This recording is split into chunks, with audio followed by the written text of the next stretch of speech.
vàជំរាបសួរសម្រាប់បងប្អូនណាដែលគាត់ឡើងជាអាស៊ីតហើយមានអាការៈឈឺជើងឬក៏ចុករយទីឡៃស្លាក់ណាមួយបងប្អូនអាចសាកល្បងវិធីនេះបានដោយយកល្មៀតហើយនឹង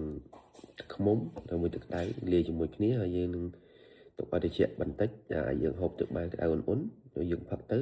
ប្រចាំប្រហែលជាមួយអាទិត្យទៅ2អាទិត្យបងប្អូននឹងមានអាការៈធូរស្រាលបងប្អូនអាចទស្សនាវីដេអូខាងលើនេះបានថាវិធីលាយធ្វើយ៉ាងម៉េចហើយយើង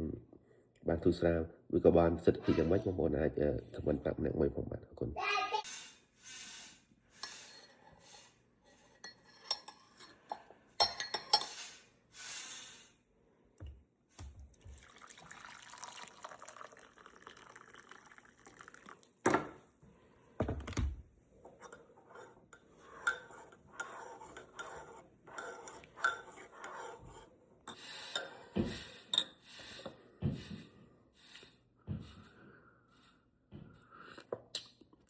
សម្រាប់បងប្អូនណាដែលគាត់អត់មានក្បាលល្មៀតបងប្អូនអាចទៅទិញនៅ